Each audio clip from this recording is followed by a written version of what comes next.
سلام، وقتتون بخیر. اومدیم با آموزش این بافت جذاب خوشگلمون. من اسمشو گذاشتم وافل. ببینید شبیه وافل واقعا. ما برای بافت این مدل هر تعداد زنجیره‌ای که بزنیم باید مضربی از 5 باشه و این تغییر ناپذیره. من الان 15 تا زنجیره میزنم حدوداً که فقط بافت رو بهتون نشون بدم. یه زنجیرم اضافه میزنم از زنجیره دوم. یه پایه کوتاه میزنم، همونجا 2 تا زنجیره، همین پایه 3 تا پایه بلند. 1 2 و 3. خب 3 تا زنجیره رها میکنم. داخل زنجیره 4م همین عمل رو تکرار میکنم. یه پایه کوتاه، 2 تا زنجیره و 3 تا پایه بلند.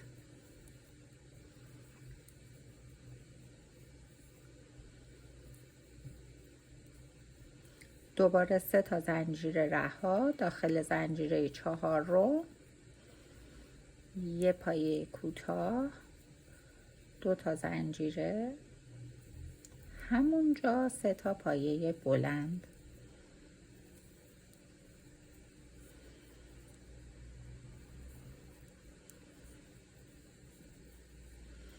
خب داخل یعنی برای آخر کار ما فقط یه پایه کوتاه میزنیم. یعنی مدلمون رو دیگه ادامه نمیدیم. آخر کار باید با پایه کوتاه تموم بشه. 2 تا زنجیره میزنیم، کار رو برمیگردونیم. پایه بلندایی که داشتیم داخل پایه وسطش ما یه پایه کوتاه برجسته از زیر میزنیم. 2 تا زنجیره و داخل این فضایی که از 2 تا زنجیره به وجود اومده 3 تا پایه بلند.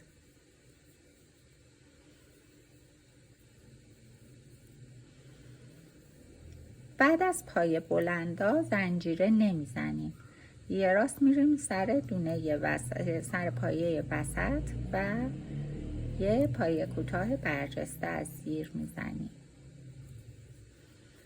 2 تا زنجیره و داخل این فضا 3 تا پایه بلند.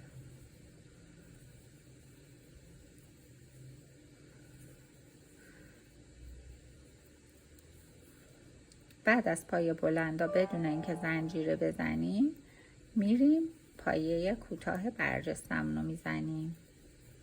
2 تا زنجیره و داخل این فضای 2 زنجیره آخرمون هم باز 3 تا پایه بلندمون رو میزنیم.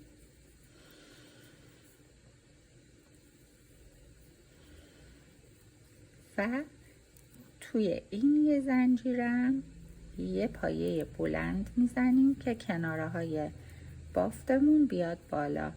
2 تا زنجیره میزنیم، کار رو برمیگردونیم. دوباره تکرار همون رج قبل. یه پایه کوتاه برجسته، 2 تا زنجیره، داخل این فضا 3 تا پایه بلند. تمام این بافت تکرار همین رجه. بعد از پایه بلندا زنجیره نمیزنیم.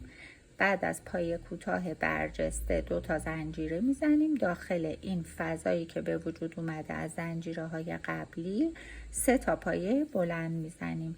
تمام بافت به همین شکل انجام میشه تا یه همچین بافت خوشگل و تمیزی رو بهتون بده که براش از توی بافت شال و کلاه و انواع کیف ها میتونین استفاده کنین.